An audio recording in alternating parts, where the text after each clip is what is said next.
Bonjour mes bien-aimés, j'espère que vous allez bien. Moi je vais très bien par la gloire et par la grâce de notre Seigneur Jésus-Christ. Nous sommes aujourd'hui le samedi 19 mars 2022. Merci Seigneur pour ce samedi, parce que il m'a permis en fait de me reposer. Depuis ce matin, je me suis fait que me reposer et je dis merci au Seigneur pour cela. Et j'espère que toi aussi tu t'es bien reposé. En ce samedi, profite de ton jour de repos. Reste à la maison, repose-toi, reste en famille. Reste avec madame, monsieur, restez avec votre femme à la maison. Bonjour à Sidonie Kwasi.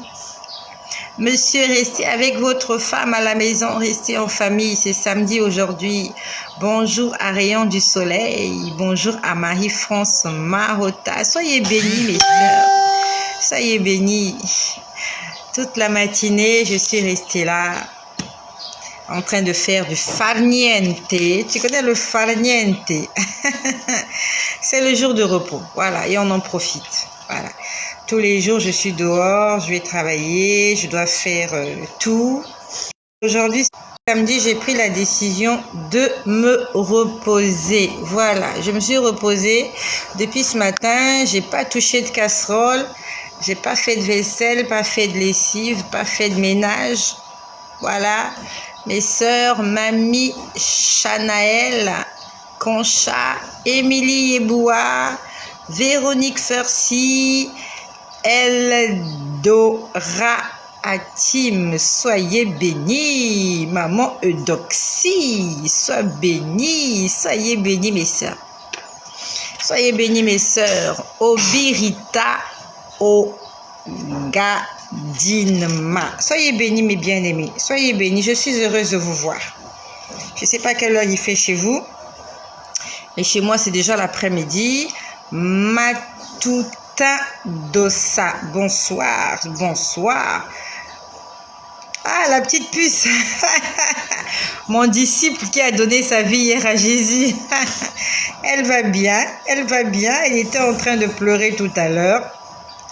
Je lui ai demandé de se calmer. Voilà. Que Jésus-Christ soit glorifié. Jésus-Christ est bon. Il est bon. J'ai été attaquée cette nuit. Merci beaucoup pour vos cœurs, pour vos bénédictions, pour vos pouces bleus. J'ai été attaquée cette nuit par des esprits impurs. Ça va, ma journée, je vais très bien. Je vais très bien. Je me suis bien reposée aujourd'hui. Vraiment, aujourd'hui, je me suis rassasiée du lit. Vraiment, je suis restée au lit toute la matinée. Ah, à l'île Maurice, il est 20h. Mais chez moi, il est 5h de l'après-midi. Chez toi, il est 20h. Chez moi, il est 5h de l'après-midi. J'ai l'impression que vous m'entendez en différé. C'est pas grave. Donc, cette nuit, en fait, on va dire que j'ai été attaquée. Pourquoi j'ai été attaquée? Parce que je suis en train de combattre les forces des ténèbres. J'aimerais te dire, n'aie pas peur du diable, n'aie pas peur de Satan, n'aie pas peur de l'ennemi. Lorsque tu te sens attaqué, lève-toi. Ah, j'ai pas mis de titre à mon partage. Lorsque tu es attaqué, lève-toi et bats-toi. N'aie pas peur de te lever, de prier, de combattre, de hurler, de chasser les démons, de chasser la maladie au nom de Jésus. N'aie pas peur, mon ami. Cette nuit, ils sont venus me dire,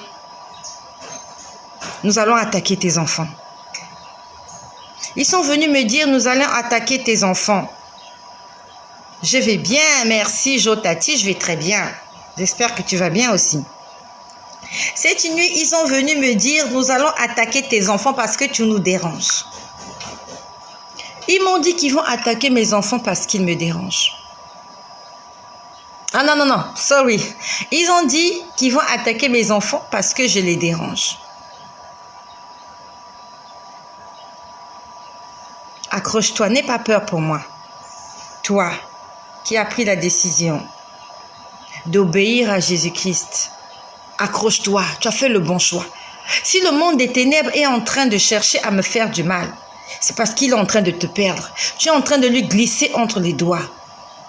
Tu es devenu invisible dans leur radar. Ils n'ont plus le contrôle de ta vie. Ils n'ont plus le contrôle de ta maison. Ça fait une âme de moins. Parce que toi, tu as pris la décision d'obéir à Jésus-Christ. Raison pour laquelle ils veulent me faire du mal.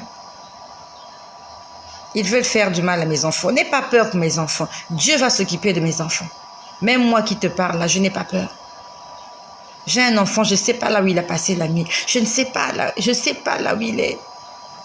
Je ne sais pas qu'est-ce qu'il est en train de faire. Je ne sais pas ce qu'il a mangé. Mais j'ai dit, Seigneur, tu vas veiller sur lui et je le sais. Je sais qu'il est tourmenté parce que moi, je suis en train de tourmenter les œuvres des ténèbres. Il est attaqué parce que moi, je suis en train de détruire les œuvres des ténèbres. La Bible nous dit toutes choses concourent au bien de ceux qui aiment Dieu. Dieu en esprit et en vérité. Même si tes enfants sont en train de te faire de la peine, il faut que tu comprennes que c'est le combat que tu es en train de mener là. Ce sont les répercussions de ton combat. Ce sont les répercussions de ton combat. Ils sont venus me dire cette nuit, nous allons tourmenter tes enfants parce que nous voulons t'atteindre. Ils veulent m'atteindre psychologiquement. Mais ils ne savent pas qu'à l'intérieur là, ce n'est plus moi qui vis. C'est Jésus qui a pris la place. Je ne me soucie plus du lendemain.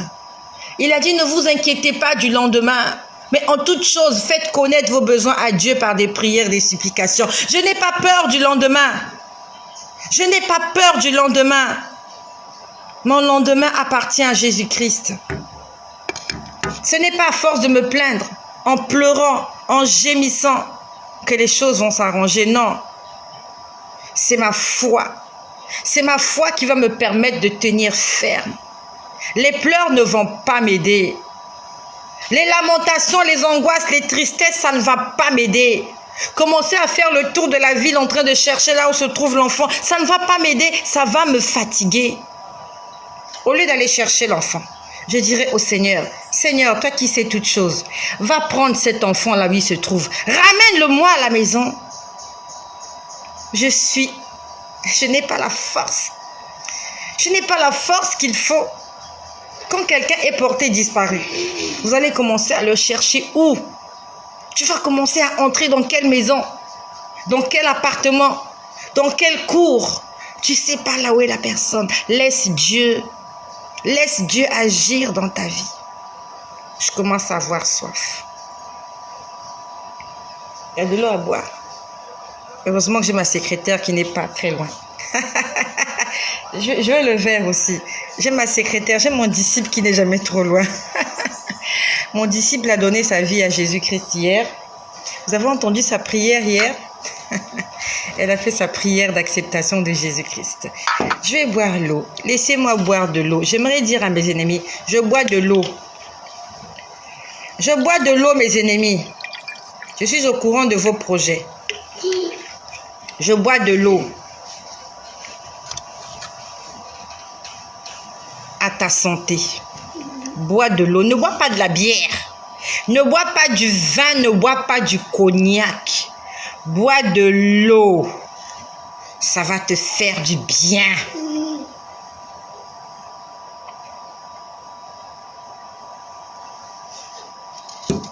Ce n'est pas la peine de rester là toute la journée. Tu ne manges pas.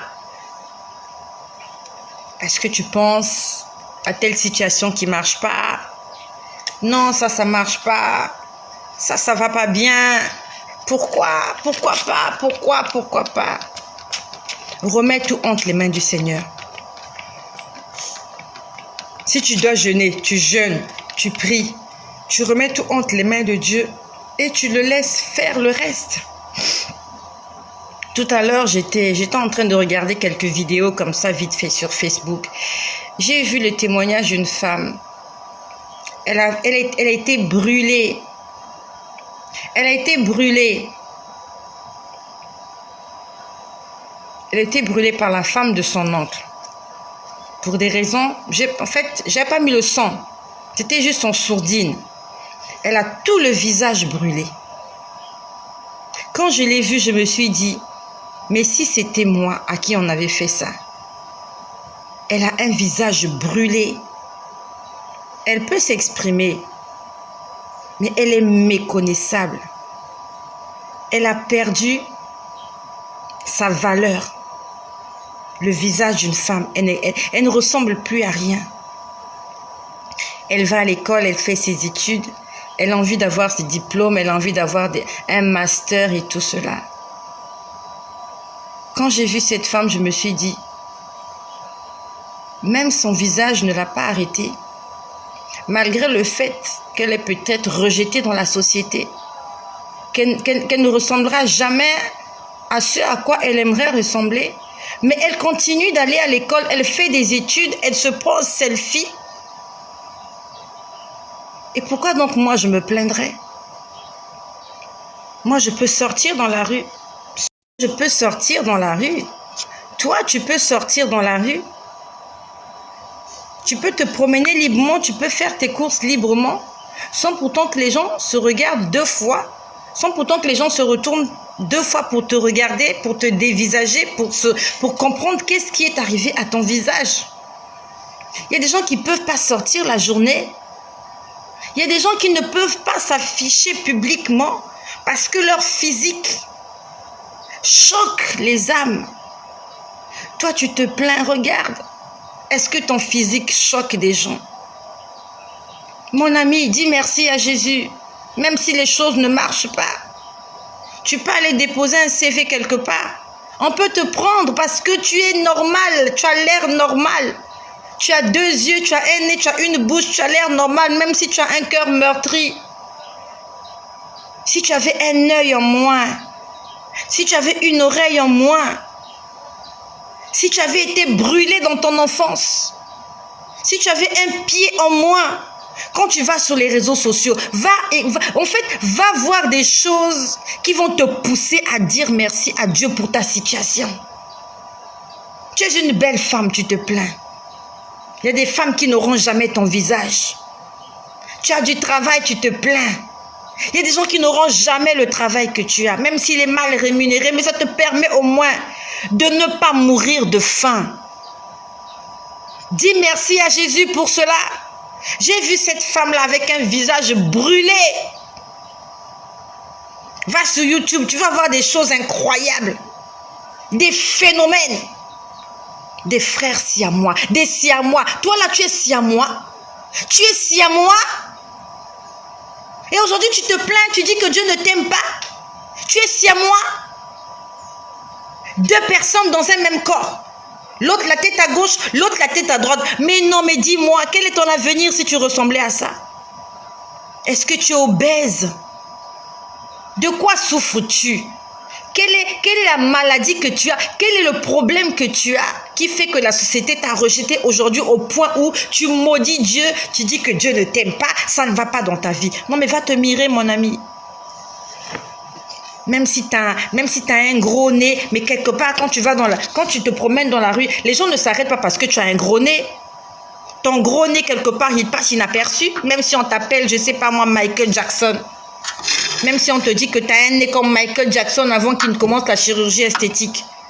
Ça ne fait rien. Est-ce que ça t'a empêché d'être un individu, un citoyen ou une citoyenne normale sur Terre? Va sur Facebook. Va sur YouTube.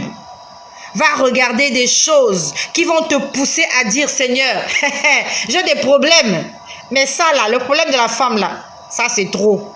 C'est pas pour moi. Regarde des situations, tu dis, Seigneur, j'ai des problèmes. Mais le problème de l'homme, là, ça me dépasse. Seigneur, merci. Il y a des gens qui sont nés sans membres. Ils n'ont pas de pieds. Ils n'ont pas de mains. La dernière fois, j'ai vu sur YouTube, c'était une femme qui se plaît, je ne sais pas dans quel pays. Il y a son enfant. Il a eu juste un petit bouton ici. Un petit bouton. Un petit acné. Ça a enflé. Ça a enflé, ça a enflé. C'est devenu une tumeur. une tumeur ouverte. Ça veut dire que vous voyez ce qu'il y a à l'intérieur. Cet enfant-là est condamné. Ses parents n'ont pas de moyens. Et ils sont obligés de supporter cet enfant-là toute leur vie. Est-ce que toi, tu as une tumeur là où tu es là? Est-ce que ton enfant a une tumeur? Est-ce que tu es obligé de supporter un enfant comme ça? Tu dois le mettre au dos, tu dois le laver, tu dois t'en occuper. Tu ne peux rien faire à cause de cet enfant. Non, mais il y a des mamans qui souffrent. Il y a des mamans qui souffrent. Elles souffrent dans leur chair. Quand elle se réveille le matin, elle ne peut rien faire. Parce que si elle va travailler, qui va s'occuper de cet enfant-là? Il y a des papas qui souffrent. Ils se réveillent le matin. Avant, ils travaillaient. Suite à un accident de travail, suite à un accident, il a perdu ses 2 jambes. Amputé des 2 pieds. Amputé des 2 mains. Tu ne peux plus travailler. Toi, tu as tes 2 pieds. Tu peux aller travailler. Tu as tes 2 mains. Tu peux utiliser tes doigts. Tu vas sur Internet, tu fais des commentaires. Tu vas là, tu entres là, tu vas là et tu te plains. Il y a des gens qui n'ont plus de doigts. Ils voient la télé de loin. Il ne peut même pas toucher la télé parce qu'il n'a pas de main. D'autres ont des mains en plastique, ils ne peuvent même pas s'en servir. Ce sont des prothèses. Tu ne peux rien faire avec des prothèses. Est-ce que toi, tu es là? S'il y a quelqu'un qui a des prothèses là, dis-moi. On va mettre la vidéo, on va voir tes prothèses. Montre-nous tes prothèses. Peut-être que tu as des prothèses, tes mains sont des prothèses. Quand tu vas sur Facebook, tu fais tes commentaires avec tes prothèses. Montre-nous tes prothèses, tes mains là, tes doigts ou tes pieds. Dis merci à Jésus-Christ. Dis-le. Dis Seigneur Jésus, merci pour ma vie. Je te rends grâce Seigneur pour ma vie. Seigneur, je ne me plaindrai plus. Il y a des gens qui souffrent. Il y a des femmes qui sont malheureuses. Il y a des mères qui sont malheureuses, Seigneur. Moi, je suis en joie. La joie de l'Éternel est ma force. Cette nuit, ils sont venus me dire, on va détruire tes enfants. On va tourmenter tes enfants. Parce que toi, tu es en train de nous déranger. Le Seigneur m'a dit, n'aie pas peur d'eux. Le Seigneur m'a dit, n'aie pas peur. Je t'ai donné toutes les armes. N'aie pas peur du diable, il t'a donné toutes les armes. Tu peux chasser cette maladie qui te dérange. Tu peux la chasser au nom de Jésus. Tu peux chasser la maladie qui tourmente ton fils ou ta fille ou ce membre de la famille que tu as dans ta maison ou je ne sais pas où. Tu peux chasser cet esprit au nom de Jésus. Moi, tout ce que je sais faire, c'est prêcher sur les réseaux sociaux. Et s'il se passe quelque chose dans ta vie, c'est parce que Jésus-Christ est en train d'agir. Et ça, le diable n'aime pas ça. Et si le diable est en train d'essayer de me détruire en passant par mes enfants, c'est parce que ce que je dis et parce que je fais, ça marche. Même si je ne touche pas des milliards de personnes, le peu de personnes qui est impactées par ce message, Jésus-Christ est en train de transformer leur vie. Merci de partager ce message. Aide-moi à prêcher l'évangile. Moi, je partage. J'ai mon autre téléphone qui est là. Je partage. Pour dire à une femme, invoque le nom du Seigneur Jésus, tu seras sauvé. Quand ton fils est malade, quand ta fille est malade, je suis en train de partager. Quand ton fils est malade, quand ta fille est malade, prie, Jésus-Christ va venir au secours. Tu n'as pas besoin de pleurer, tu n'as pas besoin d'aller dans la rue, d'aller mendier. Tu as juste besoin de fléchir les genoux. Jésus-Christ est au contrôle de toutes choses. Jésus-Christ va s'occuper de mes enfants. Oh Yahvé, ils sont venus m'attaquer cette nuit. Ils m'ont dit, nous allons détruire tes enfants. Ils ne vont pas détruire mes enfants. Satan est un menteur. Satan est menteur. Satan, tu as menti. Jésus est mon Dieu. Il va me récompenser. Satan a perdu. Jésus a gagné. Satan, tu es menteur. Je ne vais pas m'arrêter. Je ne vais pas m'arrêter. Je vais continuer de parler. Que celui qui a des oreilles pour écouter, écoute ce que le Seigneur dit aux églises. J'aimerais te raconter quelque chose que j'ai vécu hier et ce matin. C'est vrai que je voulais vous dire des choses que le Seigneur m'a montrées hier et avant-hier. Je n'ai pas eu le temps, mais j'ai noté cela. Je vais revenir là-dessus. Ce que je vais dire, c'est pour édifier quelqu'un. Le Seigneur me fait passer par plusieurs situations afin que cela me serve de témoignage et d'enseignement. Hier, nous étions vendredi. Hier, j'étais juste là assise à mon bureau aux environs de... On va dire qu'il était aux environs de 10 heures. Aux environs de 10 heures, j'étais là assise sur mon bureau et le Seigneur me montre le visage d'une collègue. Une collègue à moi. Il me montre cette collègue-là qu'elle allait se marier. Et je suis désolée, si cette collègue-là écoute cette vidéo, je ne vais pas donner ton nom, mais je vais juste me servir de ce qu'on a vécu hier pour édifier quelqu'un. Donc, pendant que je suis là assise sur mon bureau, à mon poste de travail, le Seigneur me montre le visage de ma collègue. Et je vois cette collègue-là habillée en robe de mariage. Elle allait se marier. Actuellement, elle est célibataire. Elle n'est pas mariée. Mais hier, le Seigneur me l'a montré. Elle avait porté une robe de mariage. La couleur de sa robe de mariage était orange. Orange. Et sa robe était très grande. Elle était très grande. Normalement, une robe de mariage, ça prend la mariée. Ça prend sa taille. Mais vraiment, la robe qu'elle avait portée, c'était pas sa taille. Et la couleur n'était pas blanche, la couleur était orange. Et je la voyais comme ça avec sa robe de mariage. Au lieu d'entrer, en fait, c'est comme si elle était dans la salle de mariage. Elle était dans la salle de mariage et elle sortait. Mais sauf qu'elle était seule. Une mariée ne peut pas être seule. Une mariée doit être accompagnée de son époux. Mais elle était seule. Quand j'ai vu cette image, je me suis dit, Seigneur, qu'est-ce qui se passe avec cette fille-là?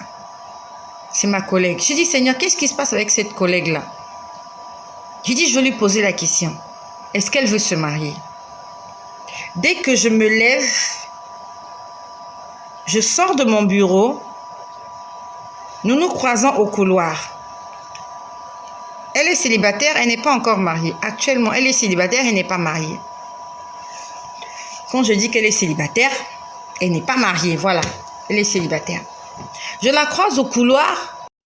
Mes sœurs de Yaoundé, île Maurice, Canada, Cap-Vert, Érythrée, Sénégal, Congo, Tchad, France, USA. Soyez tous bénis, mes bien-aimés, partout. Vous êtes Madagascar. Soyez bénis. Donc, je disais que je rencontre cette collègue au couloir. On se dit bonjour parce que depuis le matin, on ne s'était pas vu. On se dit bonjour. Et je me retourne, je la regarde. Je la rappelle. Je lui dis, viens. Elle est venue vers moi. Ah, la Guadeloupe aussi. Ouais, j'ai oublié la Guadeloupe. Ça, oui. Désolée, Madly Désirée. Désolée, les rayons du soleil. Que le Seigneur bénisse la Guadeloupe. Je lui ai dit, viens. Je lui ai dit, le mariage, c'est pour quand? Elle me dit, c'est pour bientôt. Ah, la Côte d'Ivoire aussi. Ah, mes sœurs, je vous ai oublié. Désolée. Je ne peux pas donner tous vos pays. Désolée, mais que le Seigneur vous bénisse. Je lui ai dit, le mariage, c'est pour quand? Elle me dit, c'est pour bientôt. Je lui ai posé la question. Est-ce que tu sais comment je sais que tu te maries bientôt? Je lui ai dit, non, quelque chose comme ça. Je lui ai dit, tu es en train de préparer ton mariage, non? Elle me dit oui. Je lui ai dit, mais comment moi je le sais alors que tu ne m'en as pas parlé? Elle m'a juste regardé, elle n'a rien dit. Je lui ai posé la question de savoir, est-ce que tu es heureuse avec cet homme-là? Elle m'a dit oui. Je lui ai dit, je t'ai vu là tout de suite. Tu as porté une robe de mariage. La robe de mariage est très grande par rapport à toi. Non, non, non, non, non, non. Je lui ai dit, la robe de mariage ne te suffit pas. Je lui ai dit, je t'ai vu porter une robe de mariage, mais cette robe de mariage, c'est pas ta taille. Elle m'a dit, oui, c'est vrai, en fait, j'ai choisi une robe de mariage, mais la taille est plus petite, donc je dois faire un régime. Je lui ai dit, non, moi, je te parle des choses spirituelles. Moi, je ne te parle pas d'une robe de mariage physique naturelle. J'ai dit, le Seigneur est en train de dire que ton mariage, là, a un problème. Je lui ai dit, le fait que j'ai vu ta robe de mariage trop grande pour toi, ça signifie qu'il y a un problème. Et le fait que j'ai vu que la robe de mariage a une couleur inhabituelle, orange, ça veut dire qu'il y a un problème. Et autre chose, je t'ai vu seule. Tu n'étais pas accompagnée d'un homme. Ça veut dire qu'il y a un problème. Et quatrièmement, je t'ai vu, au lieu d'entrer dans la salle de mariage, tu sortais de la salle de mariage et tu étais seule. Je lui ai dit, ma sœur, prie. Prie parce qu'on ne se marie qu'une seule fois. Je suis en train d'envoyer un message à tous les célibataires. S'il te plaît, invite-moi les célibataires par ici. Hier, on a parlé avec une sœur là, qui voulait se marier. Comment elle s'appelait? Marocco. Il y a une sœur là qui j'ai parlé hier là, qui voulait discuter avec moi parce qu'elle voulait se marier. Je l'ai confondue avec un frère parce qu'elle avait un nom masculin là. Son profil avait un nom masculin. Je sais parce que cette sœur là est là. Cette sœur là, célibataire là, que les célibataires s'approchent ici. Est-ce qu'il y a des célibataires parmi nous? Si tu es célibataire, manifeste-toi. Où sont les célibataires? Célibataires, célibatrices. Voilà, célibataire, c'est pour les hommes. Pour les femmes, c'est célibatrice. Les femmes, c'est pas célibataire, c'est célibatrice. Qui est célibataire? Sidonie Kwasi, tu es célibataire. Solange Dimo, célibataire. Ok, qui encore est célibataire? Qui est célibataire? Pascaline. Pascaline Telamio, tu es célibataire. Mebou Valérie, célibataire. Ok. Ce n'est pas les célibataires, célibatrices. Célibataire, c'est pour les garçons. Alain Lacarne, tu es divorcé depuis 8 ans, donc célibataire. Ok, c'est bon. Ça va chauffer. Laissez-moi boire de l'eau.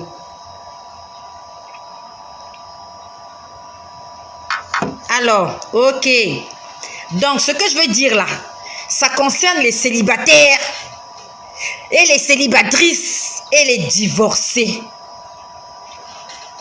Nous allons parler à la lumière de la parole. Je vais dire, je vais vous parler des célibataires, des célibatrices, des mariés, des remariés à la lumière de la parole de Dieu. Prends ta Bible. Si ce que je dis, Inette Leleka, tu es célibataire, ok. Ruth Tekti, bon, je crois que c'est Tekti. On va lire la parole de Dieu.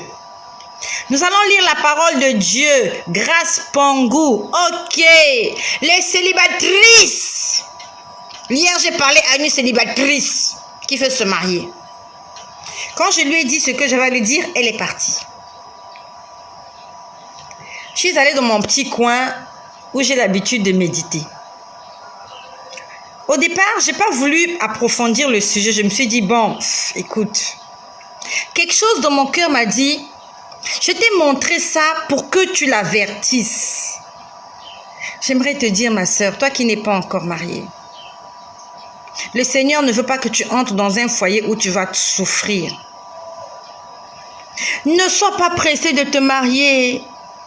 Ne sois pas pressé de te marier. Prie, prie. Et quand Dieu a envoyé quelqu'un pour t'avertir, n'endurcis pas ton cœur. Je suis allée dans mon endroit, dans mon petit endroit là, où je prie. Enfin, pas où je prie. Voilà, Marco Lebrun. C'est toi que je cherchais. Marco Lebrun, célibatatrice. Viens écouter ce que j'ai à te dire. Je suis allée dans mon petit coin là où je médite. Là, j'étais assise là. À peine j'ai posé la question au Seigneur. À peine j'ai posé la question au Seigneur. J'ai dit, Seigneur, moi, on n'est pas parenté avec cette collègue-là. On se croise au bureau, ça s'arrête là. Seigneur, tu es venu me montrer qu'elle va se marier. Tu m'as montré que sa robe était trop grande. Tu m'as montré que la couleur de sa robe, elle était orange. Tu m'as montré qu'elle sortait de la salle de noces, elle était seule. J'ai dit, Seigneur, pourquoi tu m'as montré ça? Moi, je ne demande pas que tu me montres ce genre de choses-là. Pourquoi tu m'as montré ça? Dis-moi pourquoi tu m'as montré, pour que j'aille expliquer à la dame le problème. Parce que là, je lui ai parlé en parabole. Je ne lui ai pas dit le problème qu'il y avait. Je lui ai parlé en parabole. J'ai dit, Seigneur, toi-même, tu as commencé le dossier. Il faut terminer le dossier là. Parce que moi, je ne sais rien dans cette histoire-là. Comment s'appelle son fiancé? Je ne sais pas. Il est de quelle nationalité? Je n'en sais rien du tout. À peine je suis restée tranquille. J'ai dit, Seigneur, quel est le problème avec cette fille-là? J'ai entendu adultère. J'ai entendu adultère. Tu m'entends? J'ai entendu adultère.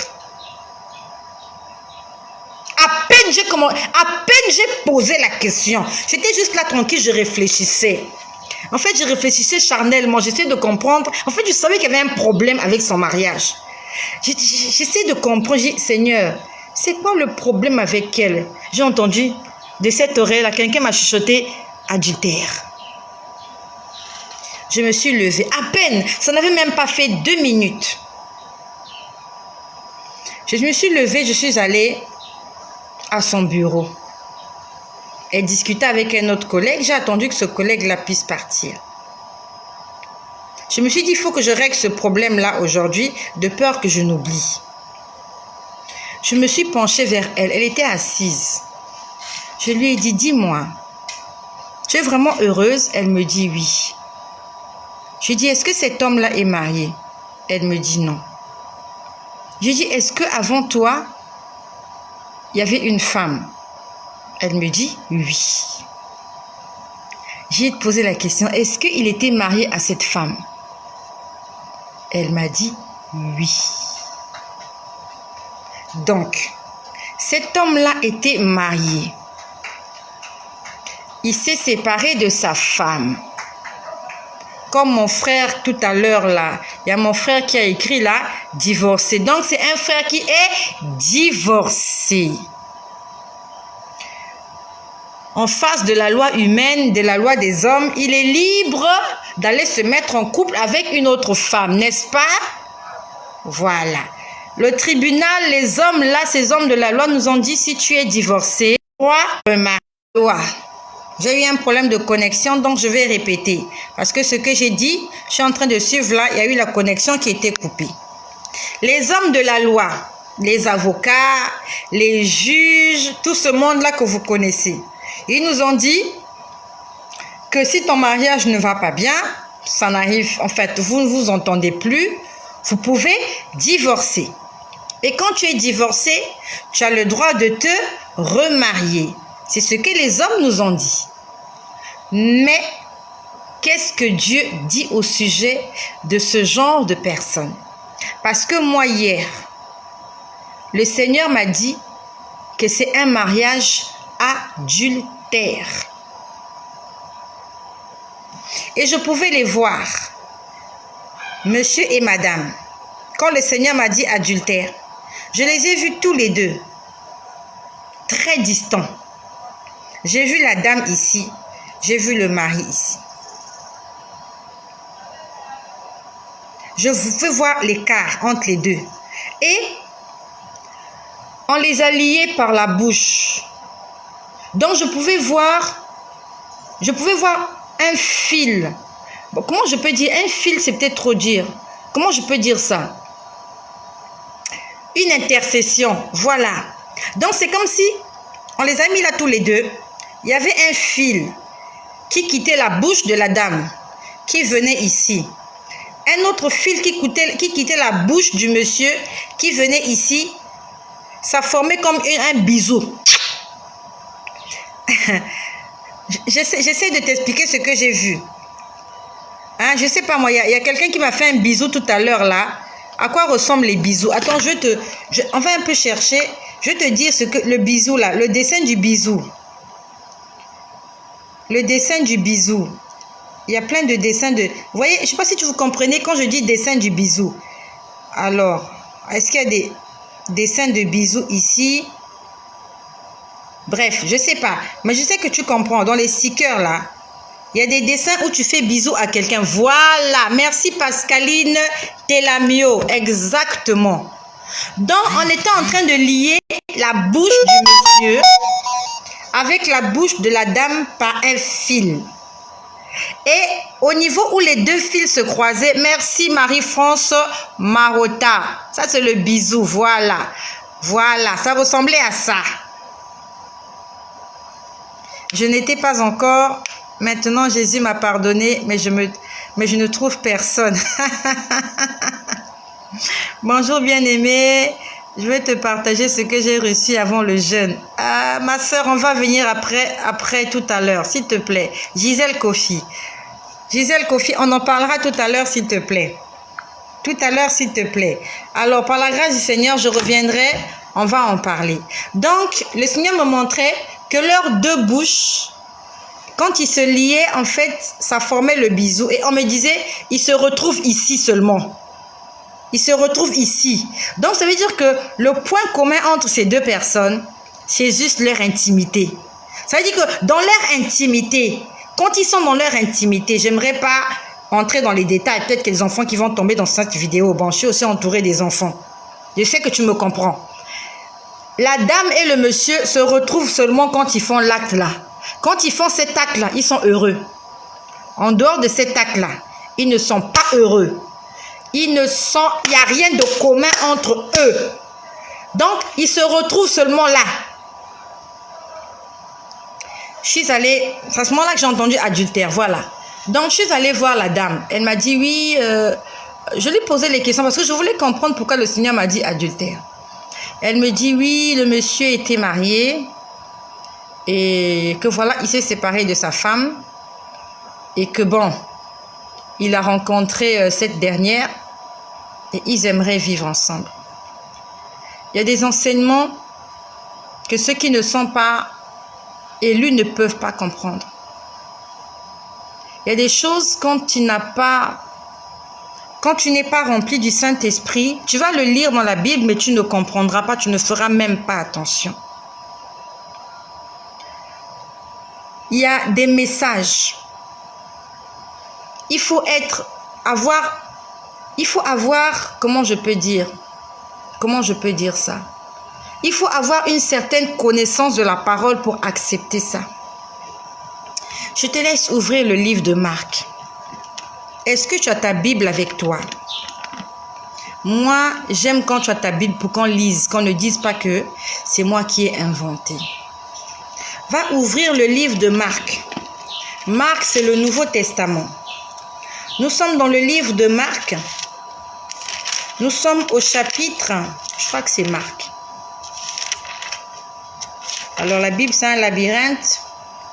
Je vais trouver ça. Nous sommes dans le livre de... C'est Marc ou Matthieu? Je crois que c'est Marc. Je crois que c'est Marc.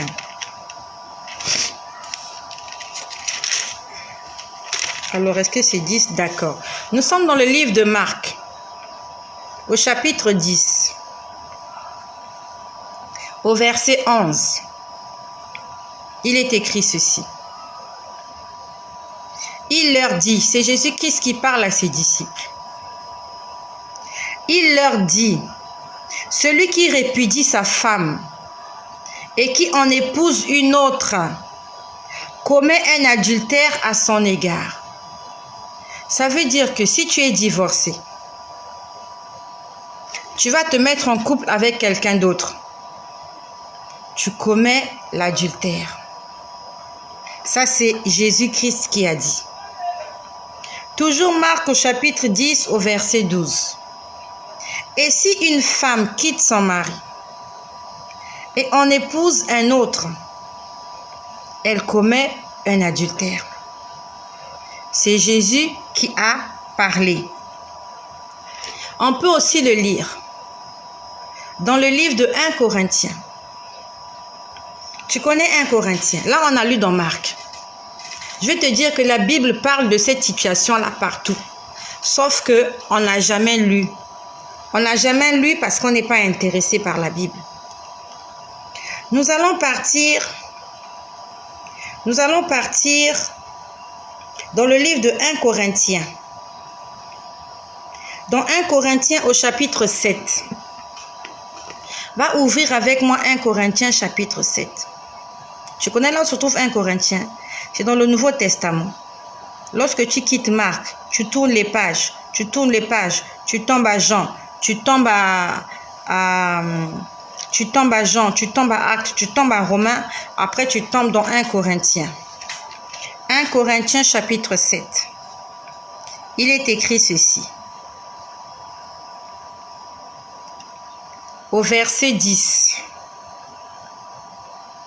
À ceux qui sont mariés, j'ordonne, non pas moi, mais le Seigneur, que la femme ne se sépare point de son mari. Si elle est séparée, qu'elle demeure sans se remarier, ou qu'elle se réconcilie avec son mari, et que le mari ne répudie pas sa femme. Ça veut dire que la Bible est contre le divorce. Et s'il est arrivé que tu puisses divorcer, la Bible dit que tu ne puisses pas te remarier. Soit tu te réconcilies avec ton mari ou avec ta femme, ou soit tu restes seul. Parce que si tu vas te remarier, tu commets un adultère vis-à-vis de ton mari si tu es une femme. Et si tu es un homme, tu commets un adultère vis-à-vis de ta femme. On va encore le lire dans le livre de Romains. Va ouvrir Romains. Je suis en train de te lire la Bible. À moins que ta Bible soit, je ne sais pas, écrite par des aliens. Si ta Bible, elle est en français, ce que je dis, tu vas retrouver au célibataire. Je suis en train de parler aux célibataires. Je suis en train de parler aux célibatrices. Je suis en train de parler aux divorcés. Allons lire Romains. Romains.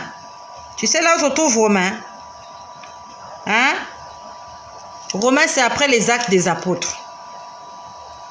Dans le livre de Romains, si je ne me trompe pas, c'était les premiers chapitres. Je crois que c'est le chapitre 2. Je ne sais pas, je crois que c'est le chapitre 2. Romains... je crois que c'était Romains 2. Que le Seigneur m'aide. Je suis en train de chercher, hein. Voilà.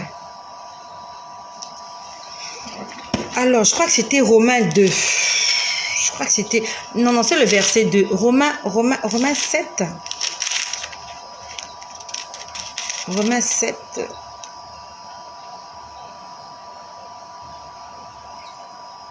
Romains 7. Merci Seigneur. Romains 7. Romains chapitre 7, verset 2. Je sais que c'est le verset 2. Une femme mariée. Quand on dit une femme mariée, on dit aussi un homme marié. Donc, ce n'est pas la peine de dire oui, on parle des femmes, on n'a pas dit homme. Quand on a donné les 10 commandements aux enfants d'Israël, ça concernait et les hommes et les femmes. Quand on a dit tu ne commettras point d'adultère, c'est valable pour les hommes, c'est valable pour les femmes. Donc ne viens pas me dire que non, on a dit une femme mariée, donc ça ne concerne que les femmes. Je suis désolée. Vous et nous, devant Dieu, nous sommes pareils. Dieu ne fait pas de distinction de sexe, que non, sexe féminin, sexe masculin. Non, on est tous des êtres humains. D'accord? Nous sommes dans le livre de Romains au chapitre 7 à partir du verset 2.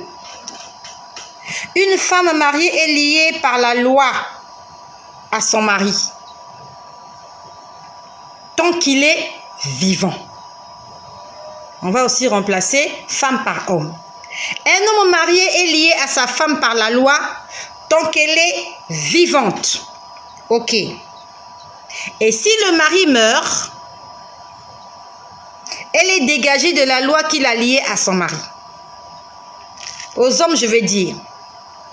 Et si la femme meurt, il est dégagé de la loi qui le liait à sa femme. Verset 3. Si donc, du vivant de son mari, elle devient la femme d'un autre homme, elle sera appelée adultère. On va le dire pour les hommes. Si donc, du vivant de sa femme, il devient le mari d'une autre, il sera appelé adultère.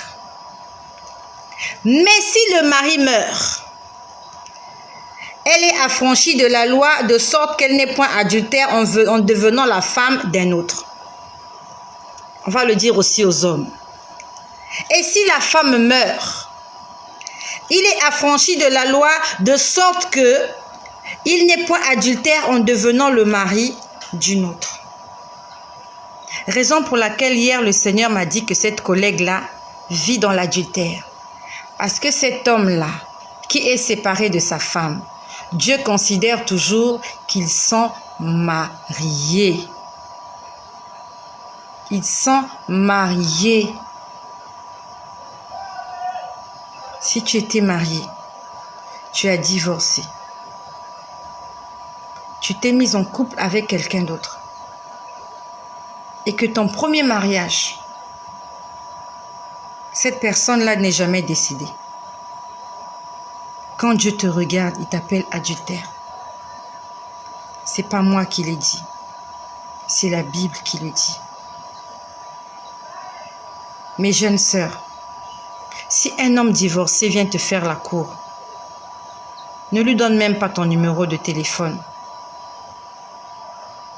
Ne lui donne même pas ton numéro de téléphone, ma sœur.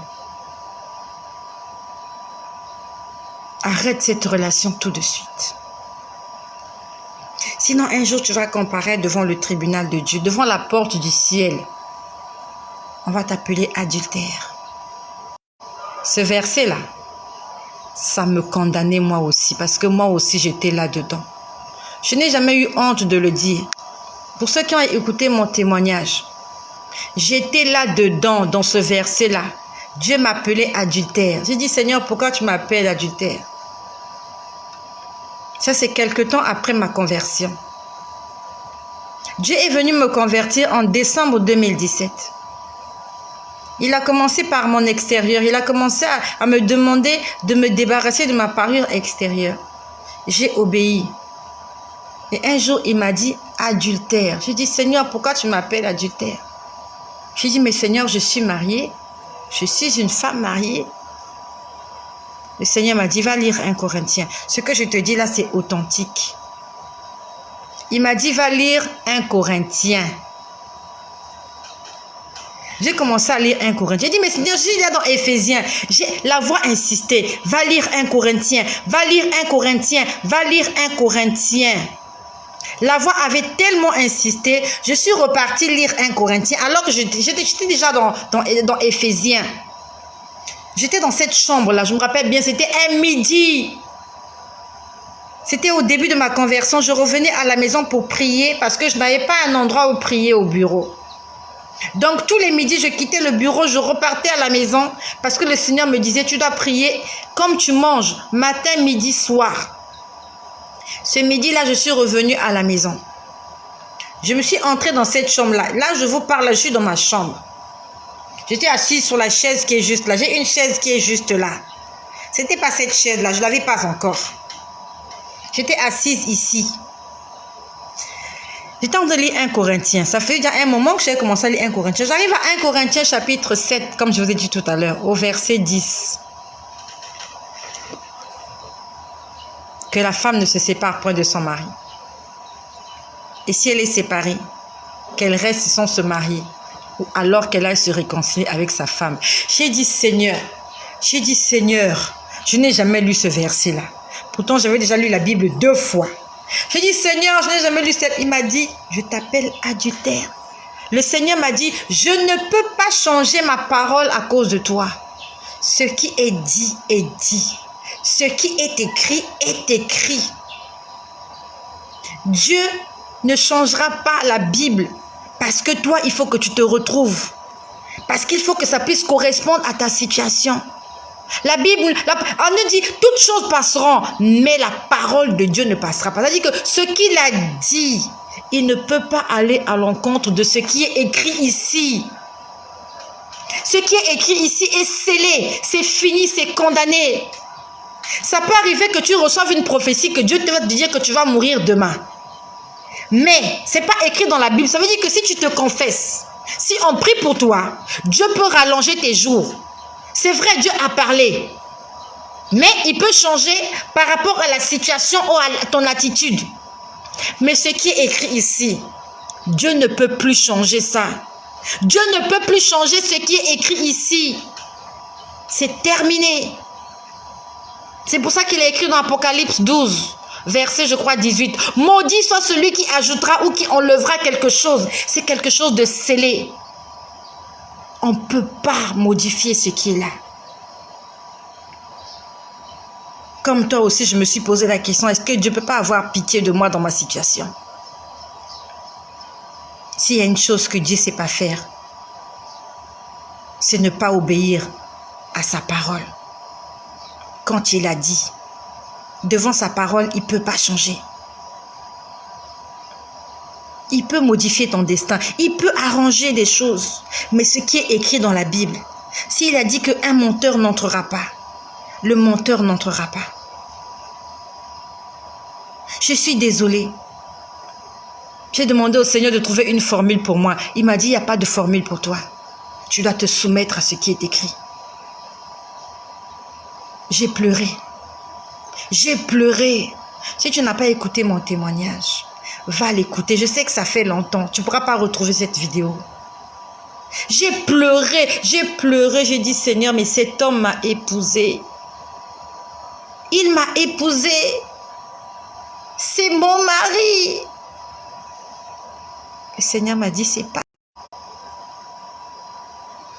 Le Seigneur m'a dit, c'est pas ton mari. Tu étais mariée avant lui. Avant lui, tu étais mariée. Tu as divorcé. Et tu es venu te mettre avec lui. Mais ton mari, ton premier mari est toujours vivant. Tant qu'il est vivant, moi je considère que tu es la femme de celui qui est toujours vivant. J'ai pleuré de toutes mes larmes. De toute ma vie, je ne m'attendais jamais qu'on m'aurait dit quelque chose de ce genre. Je sais que ça va te choquer aujourd'hui. Peut-être que tu n'as jamais entendu parler de ça. Je suis dans cette situation.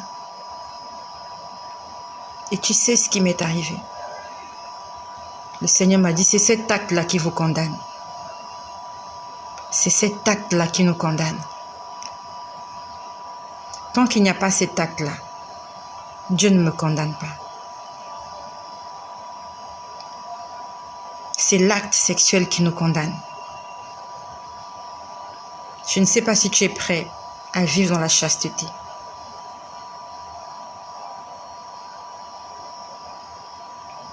Si c'est possible de vous remettre cette vidéo en ligne, je ne sais pas. Plusieurs personnes iront en enfer, oui. Moi aussi, j'allais en enfer. Marco Lebrun, moi, j'allais en enfer parce que j'étais voleuse, j'étais menteuse et j'étais adultère. Et dans l'adultère, là, c'était ça mon péché. C'était ça mon péché. Dieu m'appelait adultère à cause de ça.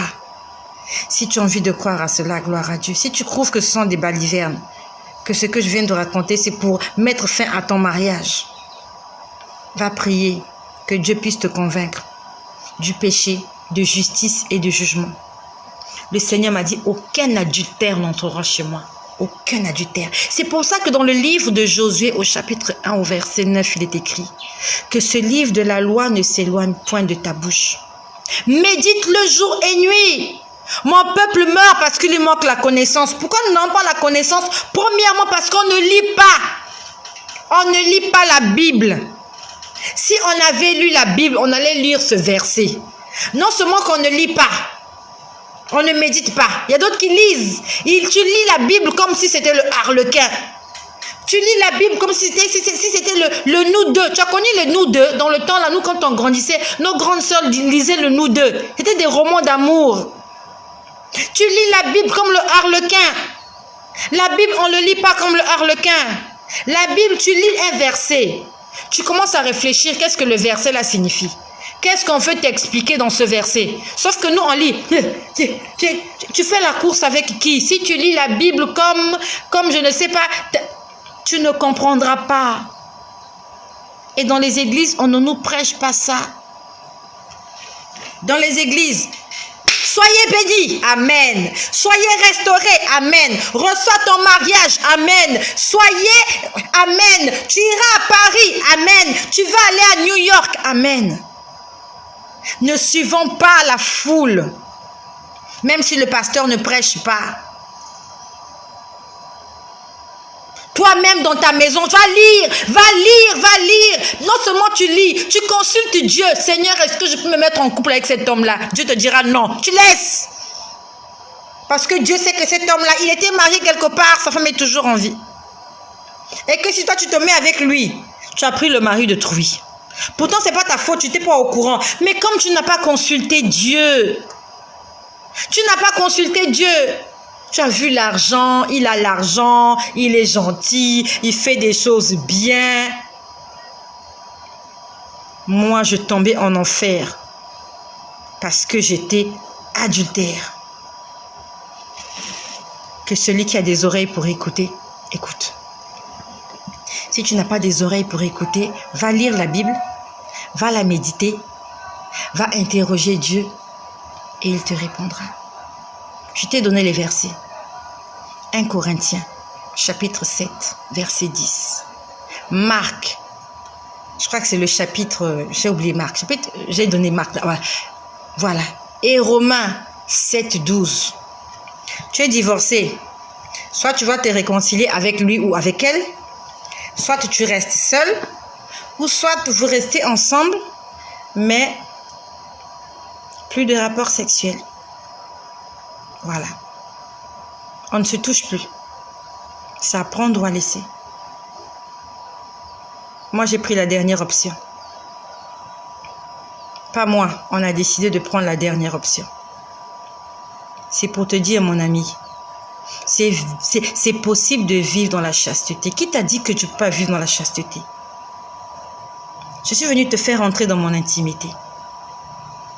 C'est possible de vivre dans la chasteté. De dormir dans le même lit et de ne rien faire parce qu'on craint l'Éternel. Et que parce que son salut, le salut est plus important que tout. Le salut est plus important que tout. Et quand ça arrive des moments de faiblesse, je dis à mon mari, notre salut est plus important que tout. Le salut est plus important que tout. Cette vie sur terre, elle est passagère. Je ne perdrai pas mon salut pour un rapport sexuel de 5 minutes.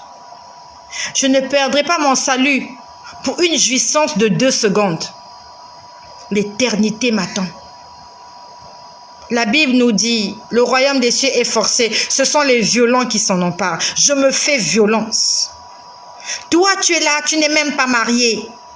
Vous vivez juste dans le concubinage. Vous n'arrivez pas à vivre dans la chasteté.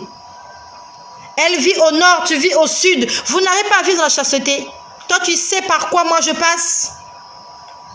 Je dors dans le même lit qu'une même personne. C'est mon mari, il m'a épousée. Mais Dieu m'a appelé adultère. Pourquoi Dieu ne m'appelle pas adultère? Lui et moi, on n'est plus mari et femme. Même s'il y a des papiers, même s'il y a des photos, même s'il y a des témoins. J'ai dit, mon ami, je l'ai dit, c'est pour ton salut et mon salut. Pas seulement mon salut, aussi son salut. Parce que Dieu ne m'appelle pas seulement adultère, Dieu l'appelle aussi adultère. Donc, moi, Dieu m'appelle adultère parce que mon mari est toujours vivant. Et lui, on l'appellera adultère parce que il couche avec le mari de quelqu'un. Il couche avec la femme de quelqu'un. Je lui ai dit, Notre salut à nous deux en dépend. Je lui ai dit, mon ami, ouvre la Bible. Si ce que je dis c'est faux, chasse-moi de la maison. Pour mon salut, j'accepte vivre seul célibataire parce que je ne veux pas me remettre en mariage avec mon premier mari. J'ai pris la décision, je ne repartirai plus avec lui. Je lui ai dit, si tu me mets dehors, j'irai dehors. Mais voilà ce que la Bible écrit. Je lui ai dit, voilà ce que la Bible écrit. Tu veux contester ce qui est écrit dans la Bible noir sur blanc? Je lui ai dit, tu veux aller en enfer? Tu veux aller en enfer pour moi? Tu veux aller en enfer pour une histoire sexuelle? Pour un coït? Tu vas rater le ciel, tu vas rater l'éternité pour une jouissance physique charnelle qui ne dure qu'un moment. Même la pluie dure plus que ça. La pluie dure plus que ça. Pourquoi ne pas vous séparer au lieu de rester ensemble? On a des enfants. On a des enfants. Et les enfants ont besoin d'équilibre. Je viens de répéter que c'est l'acte qui nous condamne. Dieu ne condamne pas la cohabitation. Dans le même lit avec son frère, ça ne s'appelle pas inceste. On parle de l'inceste, on parle du péché lorsqu'il y a l'acte sexuel entre les deux frères. Il y a des maisons où il n'y a pas de chambre pour garçons et filles. Les garçons et les filles dorment ensemble. Ce n'est pas un péché. Mais à partir du moment où le garçon commence à grimper sur sa sœur, ça s'appelle l'inceste. Ça veut dire que tant qu'il n'y a pas l'acte, Dieu ne considère pas ça comme un péché. D'accord? On peut dormir sur le même lit. On peut manger sur la même table. Ce n'est pas un péché. Mais à partir du moment où il y a le contact, ça c'est un péché. Ce qui est bien, tu prends ce qui est bien pour toi. La Bible nous dit ne négligez pas les prophéties. Analysez toutes choses. Tu prends ce qui est bien et tu laisses ce qui n'est pas bien. Si ce que j'ai dit va à l'encontre de ce que la Bible dit, ne l'écoute pas. Continue ta vie. Continue-la, fais-la. Mais il y a un jour, Dieu te dira, ce 19 mars 2022, il était 18 heures. J'avais entendu que je condamne ce genre d'acte. J'étais en train de te parler. Parce que dans Job 33, il est écrit, je parle tantôt d'une manière, tantôt d'une autre. Sauf que vous ne faites jamais attention. Vous croyez que je suis en train de vous amuser. Moi, j'allais en enfer à cause de ça. Bon, maintenant, si toi, tu crois que Dieu va changer ça pour toi, je te souhaite bonne chance. Peut-être qu'il changera ça pour toi. Mais moi, il m'a dit qu'il ne changera pas ça pour moi. Au-delà de l'amour qu'il a pour moi, il n'ira jamais à l'encontre de sa parole. Soyez bénis, ma famille. J'aimerais vous dire d'autres choses, mais je préfère m'arrêter par là. Célibataire, célibatrice. Tu rencontres quelqu'un qui te dit qu'il était marié. Si son mari est toujours vivant,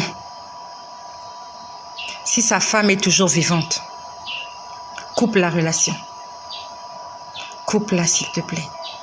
Dieu t'a parlé aujourd'hui. La chasteté, c'est un verbe que tu peux conjuguer. Je suis chaste. Est-ce que tu peux le conjuguer? Je suis chaste. Tu es chaste. Est-ce qu'il y a des gens qui peuvent conjuguer la chasteté ici là? Qui vit dans la chasteté ici là parmi nous? En dehors de ceux qui sont mariés. Si tu n'es pas marié, viens me dire si tu vis dans la chasteté. La chasteté, c'est le fait... Et les pasteurs qui valident ce genre de mariage iront aussi en enfer. La Bible a dit, tu n'enlèveras rien, tu n'ajouteras rien. La Bible a dit, maudit soit celui qui ajoute. La Bible parle de anathème. Quand tu vas chercher le mot anathème, ça signifie il est maudit, il est condamné. Qu'il soit pasteur, qu'il soit le pape, s'il bénit ce mariage-là, lui-même d'abord, il est condamné parce que Dieu va lui demander des comptes. faut pas prêcher des choses que Dieu n'a pas dit. Le Seigneur a dit, tu n'enlèveras rien, tu ne retrancheras rien, tu ne changeras rien. Que tu sois pasteur, que tu sois prophète, que tu sois le pape, comment il s'appelle là? Le pape là. Si tu dis quelque chose que la Bible n'a pas écrite, tu es dans ce monde, tu es condamné, tu es maudit. Mais bien aimé, je voulais aller plus loin, mais je crois qu'aujourd'hui là, il y a des gens qui vont me haïr. Donc je vous laisse le temps de me haïr. Je te laisse le temps de digérer la haine que tu as eue pour moi aujourd'hui. Je suis désolée, moi aussi je ne connaissais pas ça. Moi aussi je ne connaissais pas ça. Le Seigneur est venu me dire ça comme ça dans ma chambre ici, là où je suis là. C'était un midi, j'étais assise sur cette chaise-là. J'étais en face de la télévision que vous voyez là. Il est venu me dire, adultère, tu n'entreras pas chez moi. J'ai pleuré, j'ai pleuré, j'ai pleuré toutes les larmes de mon corps. Il m'a dit, je ne changerai pas. Je ne changerai pas ce que j'ai écrit à cause de toi. C'est à toi de te plier à ce que moi j'ai dit. Et je me suis pliée. Tu peux me haïr, détester. Fais tous les commentaires que tu veux au sujet de ce que j'ai dit. Je t'ai donné les versets bibliques qui l'accompagnent. Et il y a une chose, si j'ai tort, un jour Dieu me condamnera. Et si toi tu as tort, un jour Dieu te condamnera. Merci de partager, d'envoyer ça à quelqu'un. Surtout à nos sœurs qui ne sont pas encore mariées. Ne te mets pas en couple avec quelqu'un qui a déjà sa femme vivante, qui a toujours sa femme vivante. Ne te mets pas en couple avec une femme qui a toujours son mari vivant. Le jour où Dieu viendra te visiter, il t'appellera adultère. Comment tu vas résoudre ce problème-là? Moi, le Seigneur m'a aidé à le résoudre. Est-ce que ça sera le cas pour toi? Comment l'autre partie le prendra? Comment feras-tu pour convaincre l'autre pour lui dire on est dans le péché, on doit arrêter? Comment feras-tu? Jésus-Christ est Seigneur. Il vient de sauver une vie aujourd'hui. Jésus vient de sauver une vie aujourd'hui. Si tu prends la décision de prendre le vrai chemin, alors tu seras sauvé. La Bible nous dit, je mets devant toi la vie et la mort. Jésus-Christ met devant toi la vie et la mort aujourd'hui. Choisis là où tu veux aller. Où tu choisis la parole, tu te soumets. Où tu ne veux pas écouter. Et tu vas te perdre. Que Jésus-Christ te fortifie. Je reviens tout à l'heure. Soyez bénis. Et merci de partager pour sensibiliser nos frères ou nos sœurs qui ne sont pas au courant de ces choses-là. Gloire à Jésus-Christ.